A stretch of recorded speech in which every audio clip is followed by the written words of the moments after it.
Hey everybody, this is Ben Kesnoka, co-founder and partner at Village Global, a network-driven venture firm. And this is our podcast, where we go deep on all things business and technology with world-leading experts.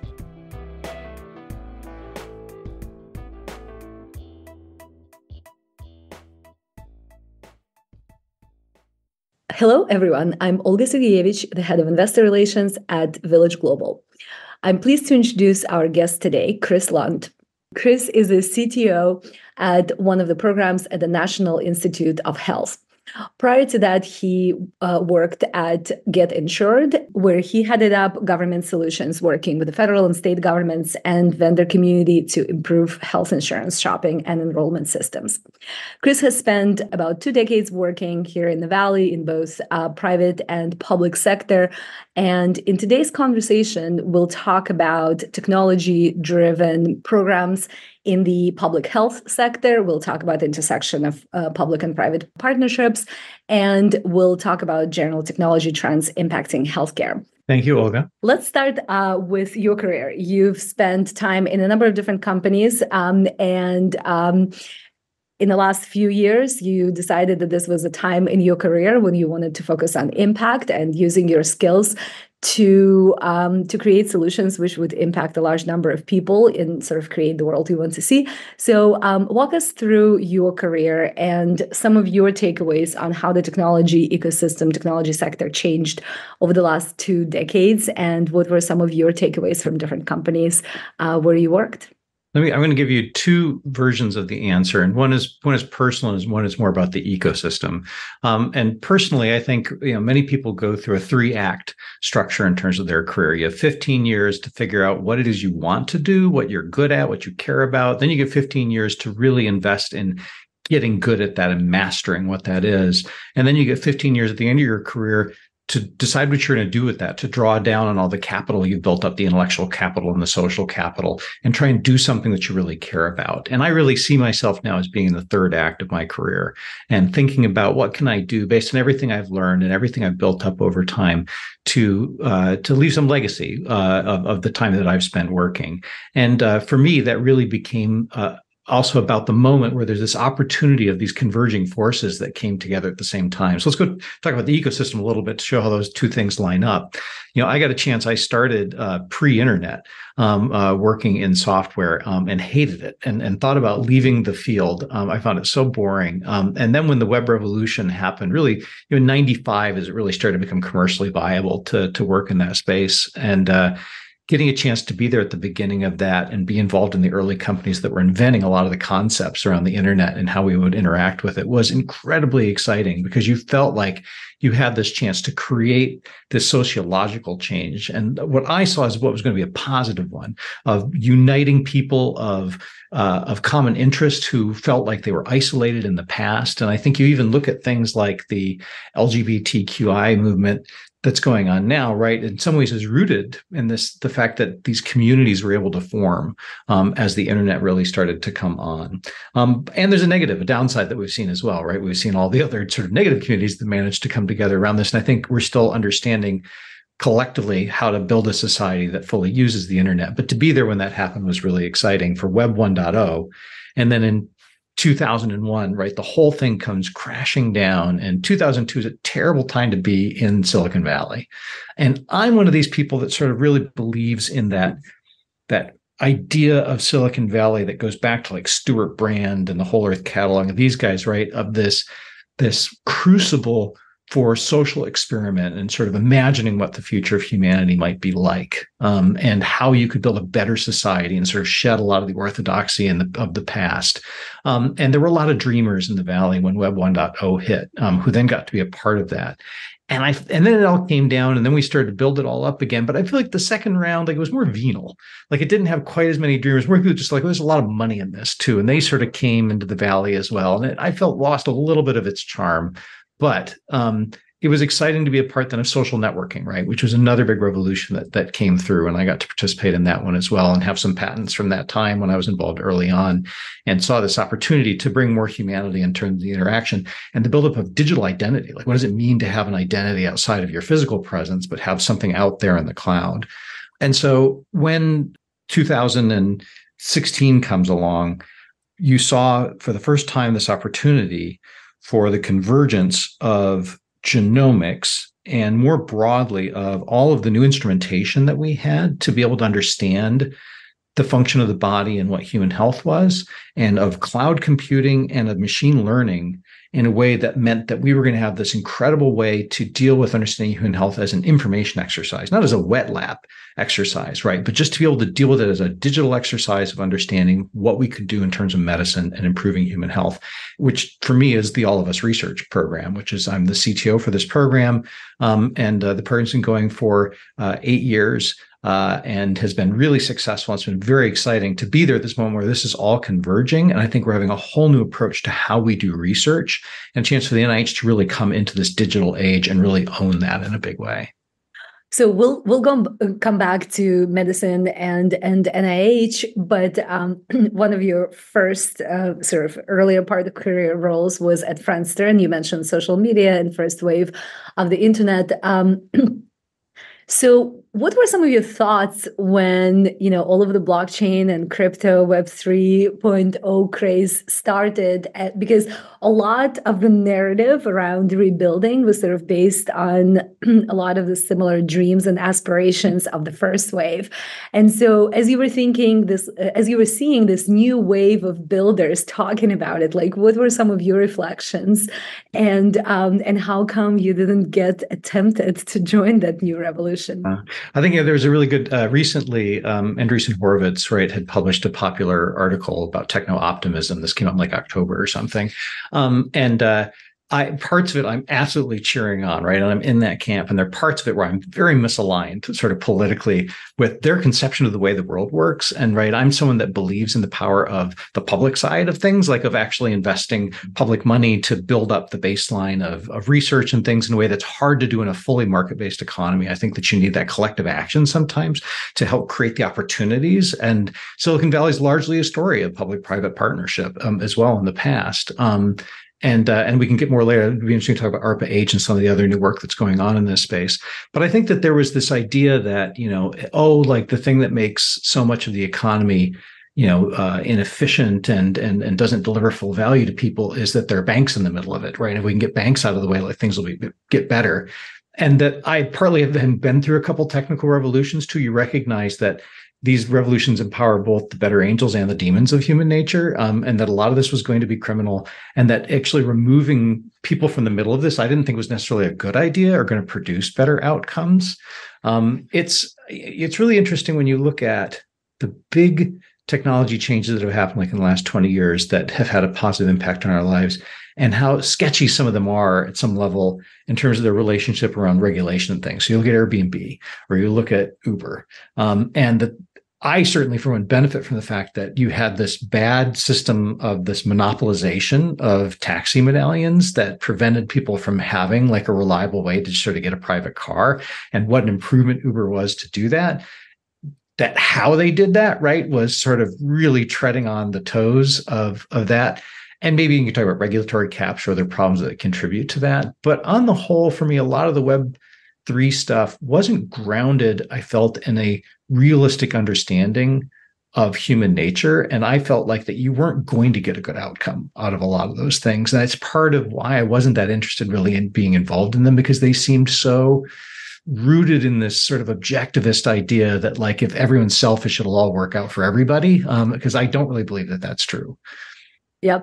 Well, first of all, as you were talking about, taking banks out of the equation and sort of financial intermediaries more generally, and you use this framework of angels and demons, I was afraid with like where that was going to go. I spent 5 years of my career at Morgan Stanley, and so still strongly believe in the role that financial intermediaries play in all of these technological revolution and the importance that venture capital industry specifically played in the success of the United States innovation economy. But let's go back to the topic of public-private partnerships and sort of longer-term history, and which ones of these, in the context of the United States, you think are the most successful ones. Which ones perhaps are the most meaningful to the work you're doing today, and then let's segue into NIH. Yeah, and I think that's I think a really great place to start. That the NIH is the largest funder of medical research in the world, and that if you go to a hospital and get treated now, like it's likely that the science that underlies that treatment came from NIH investments, right? I think it's been a big success for us as a country. Has helped drive the economy around medical innovation for a long time. And I think another example that's positive that people bring up is DARPA, the Defense Advanced Research Projects Agency, which is largely helped create the internet and GPS. And I think these were things that enabled, again, so many other improvements. I mean, you don't have Lyft and Uber if you don't have GPS. Like that's what really enabled all of that. And there's a recognition, though, too, that the NIH has gotten good at a particular kind of investment. And there's other kinds of investments that maybe it's not as good at, and that maybe they needed another vehicle to do that. And so ARPA-H was this opportunity to create an agency that would have funding to apply towards innovation, but to apply towards innovation too that was long shot, right, or high beta innovation, and stuff that like it was hard even for these people, some cases maybe to get money just from VCs, because VCs are like, I don't like the odds on this necessarily, but that it was a way for them to be able to spur innovation that would have a broader impact, and to try and do so in a way that didn't have all of the buildup of bureaucracy around actually getting the funding.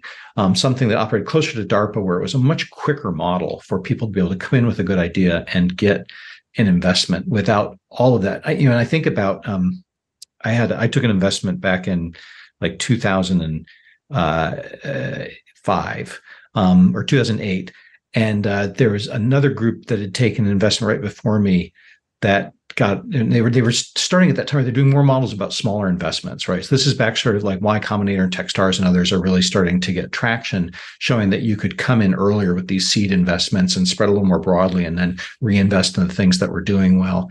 And so there was a VC that was trying out like a $500,000 investment, like a $500,000 investment, and then like closing the deal with the entrepreneur, and you had the lawyers on the side spent like $100,000 on legal fees getting the deal closed, right? You spent 20% of the deal, and it sort of showed like, well, this doesn't work, right? Like we can't we're going to lose all the money that we would have been investing just in getting the deal done. We need a more streamlined way to get the deals done. And so some people at that time started to do more like we're not writing up something specific. It's a template, right? And you fill in and it's take it or leave it. It was kind of the model that they had to start to do.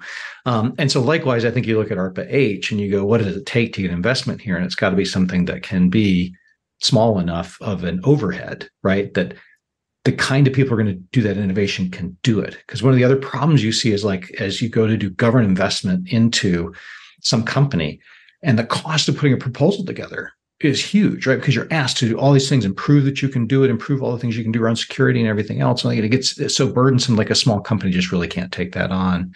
I think there's also the problem on the other end for the government looking at like making a investment, something that they want to last 10 years as a piece of serious infrastructure.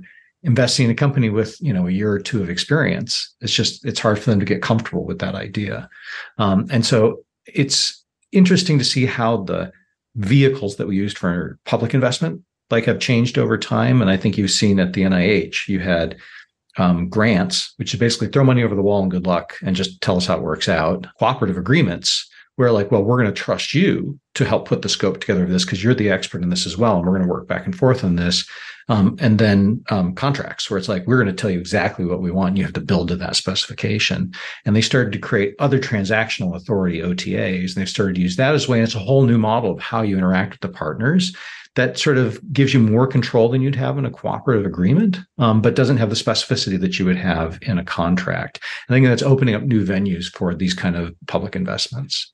Yep. And so let's talk about NIH and specifically the program that you are involved in right now. So what are some of the projects you're working on? What are some of the challenges you're solving, outcomes, and what's been the most exciting part of this journey in the last couple of years for you? Yeah, thank you. And I'll give you the quick 1 minute summary of what all of us is doing. And so all of us is going to 1 million people living in the US, and then asking them to donate a biosample, to fill out some surveys about their health and their health history and their health habits, to agree to donate their electronic health records to the program, and take some physical measures, and then taking all of that information about people's experienced health, and do a whole genome sequence from their biosample, and then make that available to researchers after it's been de-identified to protect the privacy of the people that are doing it, so that you have this huge repository of information about what people's actual experienced health is and relative to what their genetics are. And I think, and since the program started, there was the idea of doing that with genetics, but we realized now we have this capacity to do a lot of other interesting measurements of what your functional health is in terms of things like proteomics and metabolomics. So we're starting to look at making those investments in time as well. And while doing this, we want to address the fact that there are many communities in the US that have never really gotten a chance to participate in research before. And that part of the reason you get worse outcomes sometimes in some communities is because they've never been participating in drug safety checks and things like that. And so if there's specific genes that exist in those populations that may give them worse outcomes from drugs, we don't discover that unless they're participating. And so we're reaching out to communities that are underrepresented in biomedical research for any reason. So that includes sexual and gender minority communities, that includes handy or disabled communities, people of low income, low educational attainment, rural populations, and specifically looking at making sure at least half of the people we bring in are people from races or ethnicities that have been underrepresented in research: Hispanic, African American, Native American, et cetera. And that outreach effort has taken a tremendous amount of work on building trust with those communities, because the history isn't necessarily great in terms of the relationship between the medical community and underrepresented communities. And so we started collecting back in 2017 people's information, and then for the first time in 2020 made that available to researchers, and we now have over 8,000 researchers on this platform. We have over 100 papers that have been published, and many more in the pipeline, a lot of stuff coming, and important discoveries starting to come out of this as well. And so we're excited that it took a while to build up that whole pipeline, right? But now we see a lot of science coming at the other end, and science that's servicing communities of people that have been poorly serviced in the past. We are excited about the fact that not only is this all going, right, but now we're starting to layer more things on there, right? We've been adding more measurements in there. We're working on adding in environmental health impacts. We've been collecting social determinants of health as part of this as well. So I think really get a much more complete picture of all the factors that contribute into the health that we have, with the goal of driving precision medicine, that ultimately we don't treat a population, we treat an individual, and then we want to understand for that individual, what are your genetics? What is your background? What's your family history? What's the place that you're living? How does all that contribute into making sure I'm delivering the medicine or the treatment or the diagnostic that's really going to service you as an individual? Yep. So now would be a great time to brag. Give us some of the specific examples where you were able to bring the data from some of these populations that maybe haven't been, included in research before, and now you've had a lot of research that has been published with some of the outcomes. Are there any specific examples of how better understanding of some of these groups might lead to better health outcomes as a result of what you've learned? Yeah, and I want to give an example. There's a paper that just came out recently, and it is about the APOL1 gene. And this is a gene associated with the structure, like inside your kidneys, how your kidneys are built. It was, and we had a paper that was published in the Journal of Nephrology. This is about how your kidneys function. And for African American communities, they have a disproportionate amount of kidney disease. And some of that is due to other factors, social determinants of health and others. But some of that is genetic, and that there are some specific alleles of that APOL1 gene in that community that contribute to ultimately to chronic kidney disease and ultimately to kidney failure. And so you can see also there's disproportionate use of dialysis in the African American community as well. What they found was, though, that one of these bad versions of this gene, now you have two copies of every gene in your body. You get one from your mom and one from your dad, right? And so you get a lot of difference sometimes depending on whether those are the same gene or different genes and what those different genes are. What they found is that there are genes that appear to offer a protective element. So if you have a copy of the bad one that would cause the disease, if you have a protective one in that other slot, it can actually prevent the disease from happening. And so what this shows is there may be a way, if we can understand like what's the protein that's being produced by that protective version, there may be a medicine that we could give to people that would override the bad gene that they have in their bodies. And so that we may be able to early intervene and prevent the progression or development of kidney disease for this community. So here's a great example of like, hey, it's new science, something we hadn't discovered before. It has direct application that we can look at and that's starting to be explored, and that it's servicing a community that otherwise had not been well serviced in this regard, right? That there weren't enough African Americans being sequenced to even know that that was the case. And this was not, and I have to say too, it's not just us. This is sort of also our inspiration in some ways is the UK Biobank. And so this is another great international program that's gone out and sequenced data for a lot of people. And that they've also been using data from there. And you'll see that we often show up together. People will use data from both data sets together. And I think that's one of the things we feel really good about bringing to it, though, is that we're bringing so much more diversity than they are. And it really then makes sure that the science that's being discovered with use of the UK Biobank is going to apply to the full diversity of the US population. Yep. And I would imagine it wasn't easy to gain trust of the people whose information you used. And, so tell us more about what were some of the learnings and takeaways in approaching some of the folks in these communities and some of the specific issues maybe that they were worried about and how you were able to address to bring them on board with the program. Yeah. If you talk to if an African American community, like you visit, a church and you tell them, hey, we'd love to engage with you in this program. Like Henrietta Lacks is in the room with you at some level. The Tuskegee syphilis study is in the room with you. Like everyone there knows these stories. They know about things that have been done bad in the past, and they have some of that mistrust. And I think that's some of where a lot of our approach has been.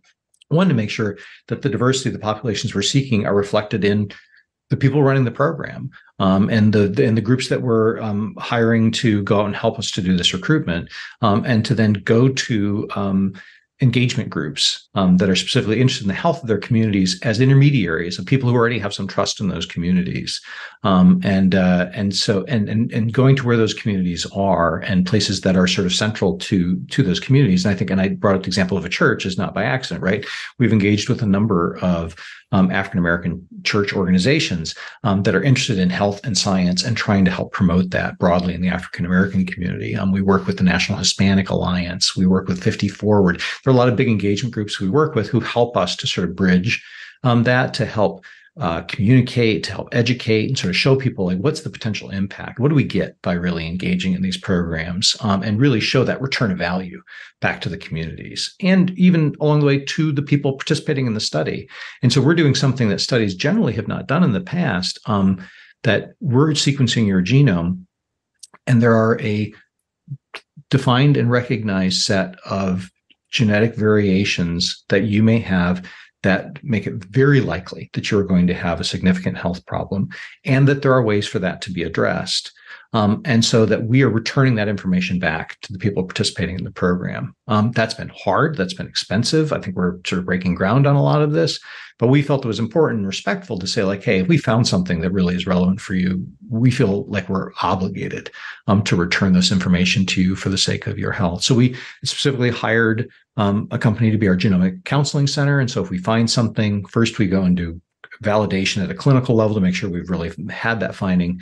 And then we've asked ahead of time people, like, if we find something, do you want to know? And a lot of people don't want to know. But for the people who do, then to offer them, hey, we can give you a timed session with a genetic counselor, and they can sort of walk you through what this means and what your options might be. So not to sidetrack our conversation, but one of the things that I've often thought about is that it is super important for us right now as a society to figure out a functioning market for pricing of the personal data. And this is really the only way to mitigate rising income inequality, right? All of us produce data, and a lot of the regulatory efforts, right, with the California Privacy Act and GDPR, so far has just created sort of more friction in how people use, websites, etc. But I don't necessarily think they are accomplishing what the intent was. And, maybe this is like a very sort of economist-oriented view of the world. But I think if you assign a price tag, if people start understanding what is the value of the data they are disclosing in any interaction on internet, then this will lead to the change in business models of a lot of these types of a lot of the companies in that sector and help consumers in multiple ways. And so given that you've sort of thought through some of these things, right? Like you mentioned value exchange, and what are your thoughts on the importance of quantifying and assigning price to personal data, and sort of how hard or easy it could be, at least in some contexts, to create a functioning pricing market for it? Yeah, and this is to go back to that Andreessen Horowitz article earlier. That I feel like there's a danger in using money as the only way that you measure the value of things. And it could just be like if you could, and that's sort of that belief, like if it's all free markets, like every problem will solve itself because the thing that makes the most money will always win. I don't think that's necessarily what you want, any more than like running your life by going like, what makes me feel good in the moment is what I should be doing at any time. I see a cake, I eat it, I feel happy, right? Like that we deny ourselves things, that we sort of deny ourselves happiness, recognizing that there's long-term happiness investments that you need to make. It's the integration over time of all of that sort of happiness or money, maybe, that really matters, and not always doing things in an instantaneous way. And so the challenge, and I remember this even coming up in the social networking days. So early on in social networking, there were a lot of people who felt like, hey, like you're using my data and you're making money off of that with the advertisers, and like you should be passing that value back to me. And the problem is that it's one of the problems is that it's so uneven, right? I'm like, okay, great. Like at the end of the year, here's your $5.70, right? At an individual level, it doesn't actually work as a model. You're not really motivated to get $5.70. If I've got 1 billion consumers and I've got all their data and I get $5.70, like then it's great for me as a business. But it doesn't work at an individual, it only works at scale, really. And I think the health data has some similar problems. Like the individual value of any individual person's data isn't necessarily that much, and that it's really uneven, right? There's going to be one person whose data is really valuable, and a bunch of other people's data isn't really going to be valuable, and you don't know who that is ahead of time. And so you'd have to figure out that in your model as well. But to go back to the original point about I don't necessarily want to use money to measure everything, it's the idea that there are other exchanges of value that are taking place of that, like that I'm going to take responsibility for returning information to you about your health, right? That maybe make more sense. It's like I'm sharing information with you, you will share the information back with me. Like that's a huge part of the value for me. If I'm ultimately a participant in a genetic study and you give me access to my genome, and that my genome in turn can be used to help drive better health outcomes for me, that may be a good exchange. And it doesn't have to be something that specifically puts a dollar amount on it. And I think about maybe it was like Dan Ariely or somebody, one of the social scientists, who made the point, like if you went over to a friend's house and they made a really nice dinner for you, but that was really great, and you put $100 on the table, like they would be insulted. The idea is like we've had an exchange here that isn't ultimately translatable into money in some ways. Like I'm not being sold here, that there's other social value exchanges that we do as part of our society that we can build into these kind of interactions, and that deal with the economic piece of it external to that. Yep. So that's an interesting insight. So let's go back to your current project. So what's coming up next for you? What are some of the things you are focused on today? Yeah, I think this is where, if you look at the NIH, as I mentioned in the beginning, is in this transition process, right? That we are, as an organization, learning how to do better at using technology in what we do, and to build the infrastructure and the shared infrastructure. Because there's the danger; it's very easy to get siloed in a lot of the work that we do, just partly because of how we're organized and funded. And there are people working then to make sure, like, no, let's build a common data layer, for example, and make it easier for us. If I have a person that I am studying, and they're part of a clinical trial, or they're part of a cohort program like all of us, or they're just a patient at the NIH, like it should be really easy for me of like, bring me all the data about this person I can get. Give me the care records from all of the different providers that have provided care for them in the past. Bring me information about their environmental exposures from the databases we have about that. And we're sort of starting to build greater data interoperability systems in here so that it's easier to collect information about people so that you have a whole picture of everything that could be impacting their health. And I think also that includes weighing in, and I recently was speaking to the new director. We have a new director of the NIH, Monica Bertagnolli, and it was just recently confirmed. And she's making a real point of the fact that the way that we encode information, the way that we pass information, is lossy, and that there's sort of things that were there when the patient-doctor interaction was originally happening that don't show up later downstream in the places where we're looking for information about the person's health. And so capturing that provenance of data, capturing more data in the initial encounter, places where AI is going to be an important part of that, right? Because now we can start to I don't have to go listen and then go code what I heard. Rather than I can capture the complete conversation and everything that was in it, and then we can extract the codes from that, but keep the record of here's everything that was said. And the person mentioned some strange, skin presentation of a disease they were having. Maybe there was no obvious code for it and it didn't get captured. And now that sort of thing can start to be captured and passed down over time. And so I think there's a lot of really interesting work going on and opportunity to build this data plane, right? To build a place where data can really move around. And I think to the point you were making, to try and address the issues of ownership and access as we do that, and really have those things attached to the data and travel with it, so that people can say hey, there's uses of my data that I don't want to have happen, and that you can express that, and that can be something that can travel along with the data. Yep. And so you've now spent a number of years working on the government side of the healthcare sector. And obviously, these programs are funded by the government. And very often, there could be some of the changes that we hear about on the news, dependent on who is in office and what are some of the decisions they're making. And for most of us, these things don't mean much, right? They don't impact our day to day. We know, there's some delay in some budget, or, there's this new administration that maybe is cutting back everything government related or something like that. So from your time in government, what were some of the significant things that maybe, we didn't quite appreciate how it impacted the work that some of these agencies were doing, and, particularly in ways which maybe would be surprising to most of the public? Certainly when I think about the High-Tech Act, which is not one people are necessarily going to have heard of necessarily, but really started to lay the foundation for the collection of electronic health records. One of the things I found sort of frustrating working in the medical space is that the institution of healthcare is so conservative, right, that they are the last people to adopt anything. There are hospitals that are still using beepers right now, right? Many hospitals are still using beepers and fax machines. And so you really, in some cases, you need to create some very strong incentive, I think, for hospitals stop putting it on paper, right? Actually get this into a computer so that we can move it around. And what a complete change that's been. If you go back to 2008, when that passed, the number of hospitals that were still on paper was the majority of hospitals were still on paper at that time.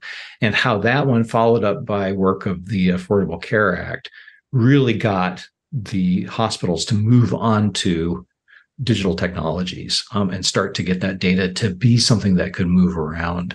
And that was, I think, such a positive change it's created in terms of healthcare. And I think there's more investments that we can make there. I think it's really interesting when you look at how the right incentive structures, because all this works, and basically is the government still pays to hospitals to make the investments in all of their infrastructure for technology, and that they have then what's called the meaningful use metric that they can use almost as a club to say, if you don't meet the meaningful use provisions that we've set up, we're not going to pay you. And that keeps the hospitals focused on the best behaviors, because there's a temptation by many hospitals to hold that data. Like, I have these people's data, and if I make it too easy for people's data to go, it also makes it easy for the patients to go somewhere else as well. And they don't want that necessarily. But you can come in and say, like, you have to make this data available through FHIR, through like a specific format that's used now for this. And that if someone asks, like, if the patient says, I would like this data to go here, like, you have to do that. And if you don't, like, we're going to deny you payments. This is another area too. If you look at making sure that people are accountable for the care that they do, CMS, like, which is one of the Center for Medicare and Medicaid Services, which is one of the biggest parts of the government budget, right, really drives a lot of behavior on hospitals trying to constantly improve the quality of the care that they're doing, because otherwise they don't get the Medicare or Medicaid dollars, which is a significant part in many cases of their budget. Yeah. And I don't know if you have a view on that, but are there any leaders either on the national scale or, state level who you find deeply understand a lot of these issues and have really interesting ideas and are passionate about solving them? I can't really name anybody at the moment. I certainly have some bloggers and things that I like. But I've been so heads down, honestly, on the tech right now that I haven't been paying as much on the policy end of things. But if you want an introduction, I know people I can introduce you to who follow that space very closely. Yeah, no, it's just, it's always interesting. Very often there are people who do important and impactful work, but unless they have a huge platform, most people just don't know who they are. But no, that's fair enough. And over the last, few years at GetInsured, and now you've had a lot of experience working with different parts of the government. So being on the other side of it, what would be your advice to entrepreneurs who maybe look to work with the government as vendors or any other types of commercial partnerships? What would be some of your advice on how to make it easier? Yeah. So, dear technology providers, you have got to up your security game. Like, seriously, people are so underinvesting in security right now. The threats have increased so much. You've seen, if you follow this stuff, ransomware stuff happening every day. And I know some of this is that problem too, that many hospitals and things underinvest in that technology infrastructure. They don't consider it sort of, a C-suite level responsibility of the hospital to deal with the technology.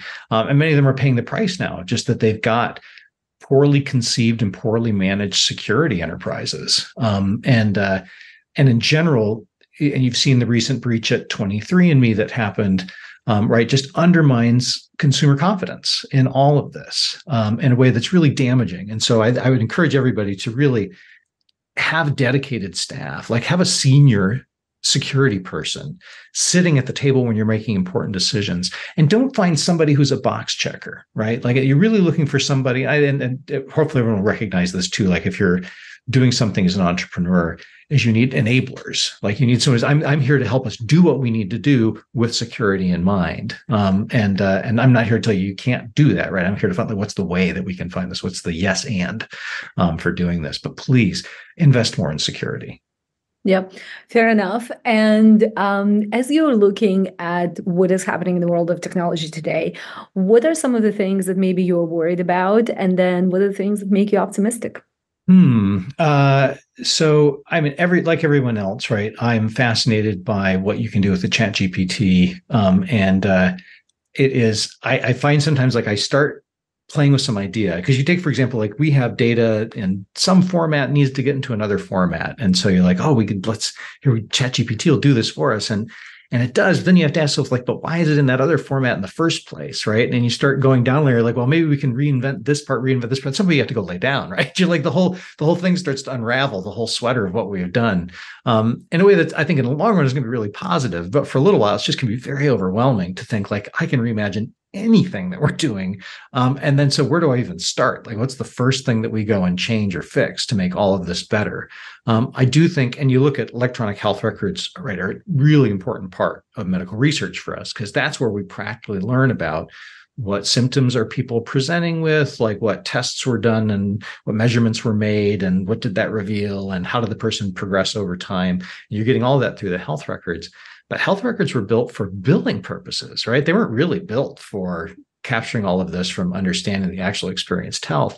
And now we get to reinvent that. You've also got a market that is slowly turning into like less and less players until it's almost dominated by just one player in a way that like could be negative or could be positive, depending on which way they sort of lean on the whole thing, how much they protect the business they already have, or how much they use that as an opportunity to sort of take us to the next level in terms of capturing that. But I think there is this moment where we're coming to where you may be able to just completely reimagine the health enterprise. Like, how do we maintain health for people? And you see people pecking at the edges of that, because the idea of like, well, I need a doctor, and the doctor went through residency, and then they this, and then that's my guide for this whole experience, doesn't necessarily make sense anymore. You may want more of a navigator model. Like, I have somebody who's generally smart, much more of a generalist, working computer aided to help individuals work through like what's going on with me, and how can we figure out what's wrong, and how can we fix that, and that maybe we can rebuild that model. But you built up, there's so many vested interests in this space, and there's so many people guarding their businesses around the insurance companies and things, that sometimes it's hard to picture how you make that change when everyone's trying to protect the business they've already built. And it may be an end run, right? And maybe we went outside, went around all those systems, and that's ultimately how we redid the whole thing. Yeah.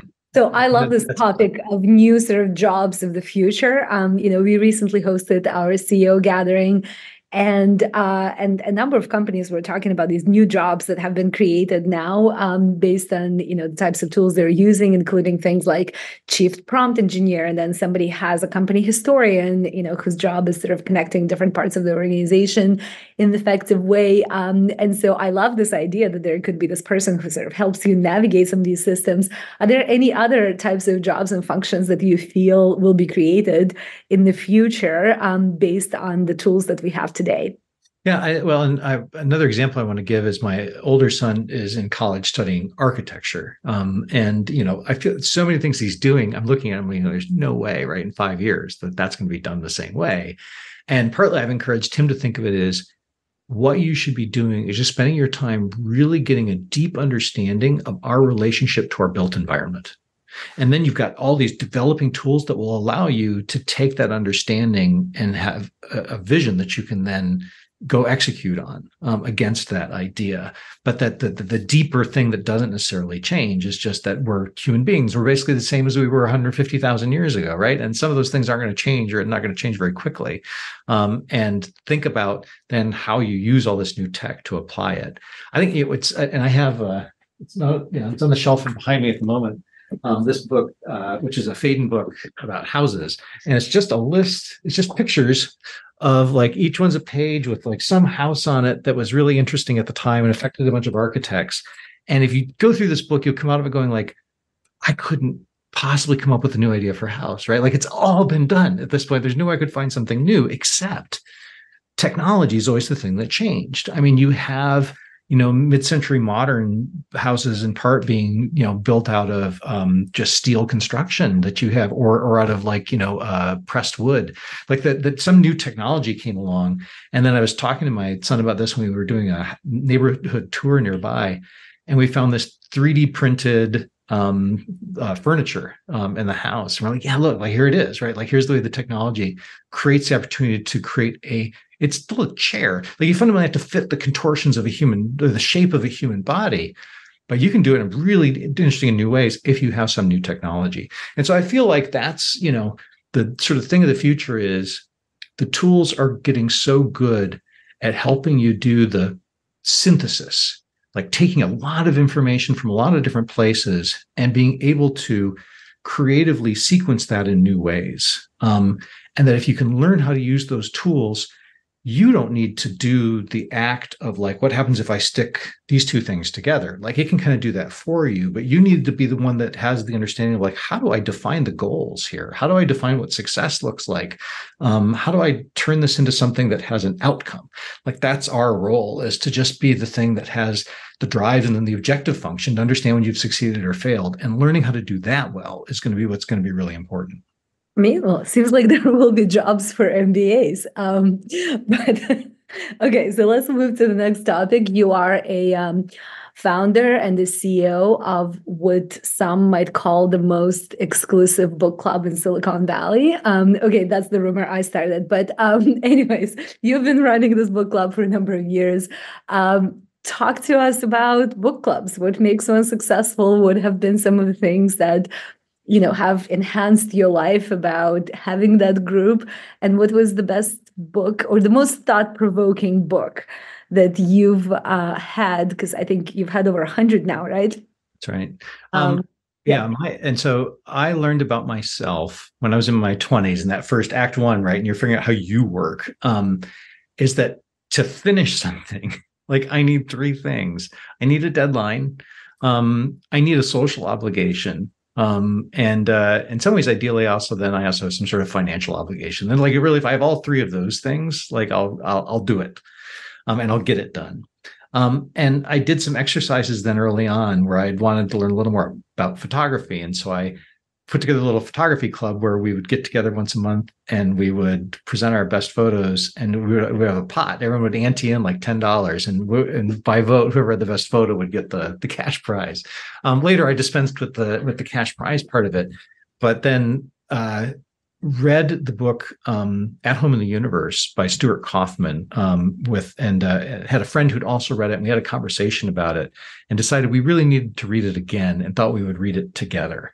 We did so, and then invited some other people to join us. And then it grew from there. The idea being of like choosing books particularly that maybe would be hard to do alone, or not rewarding enough to actually get all your way through, sort of challenging science books, and have other people that you get to show up and drink and eat and talk about those books. It's been phenomenal, in part, I think, because we've also built up so much shared knowledge with these people. And I think, and I'm so impressed, right, that you've been able to come in and join. A lot of people who sort of have come in later years to the book club have felt like it's just hard to catch up, right? That there's so many references and so much shared knowledge about all the things that we've read. But you build up an incredible toolbox for understanding problems as you make your way through so many different kinds of science as well, right? That we read economics and physics and chemistry, and you find that many of the best ideas from those disciplines have applications in the other disciplines as well. Yeah. Well, I love being the least smart person in a room, and I'm pretty smart, so that doesn't happen often. But that's what has helped me through this experience. But definitely very life enhancing for me. And so to just finish our conversation, let's talk about one more topic. What is something that you know a lot about outside of some of your professional interests? Outside of my professional interest, music. I am a dedicated, if unskilled musician, and something that recently was just looking at. I think this might actually be in the current book club book, Range by David Epstein, which is great, honestly. He talks about learning mathematics. Actually, he's not in this book, but like there's ways that you learn how to solve problems procedurally. And then he's like, well, I have this procedure I can apply that I can use to solve the problem. And then, but if that procedure doesn't work, like you're sort of lost.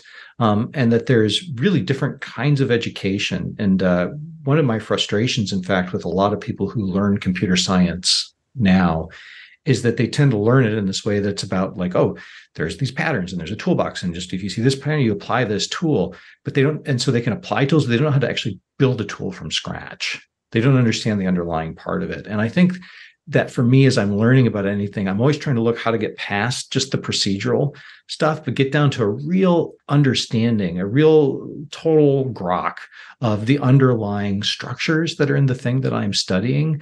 And so it's been fun with music that over time, because I've written some songs and I learned how to write it procedurally, right? Like I said, you just apply this chord structure, and then here's how to use the rhyming dictionary to come and fill all these things. And I hadn't written anything, and I was a little frustrated, and I decided I needed to get to the point where I wasn't using any of that, right? And I'm just purely running on instinct. And I sat there and I wrote a song and nothing rhymed and the chord structure didn't make any sense or whatever. And then I tightened up a little, and I'm really happy with what I got out of it. It sort of makes me think about one of the jazz greats who made that point of practice skills, learn everything, know everything, and we get on stage, forget all of that, right? Leave all of that out and just play and exist in that moment. And so I find it's fun in any discipline to go and spend enough time with a content space to see if you can get there, to see if you can get past the procedural learning of I'm just repeating what other people told me about this thing to inventing my own ideas in the space.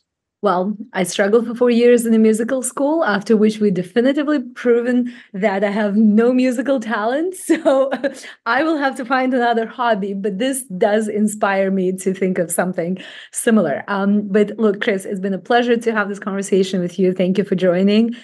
Thank you, Olga. Thanks so much for listening to the Village Global podcast. You can check us out online at villageglobal.vc.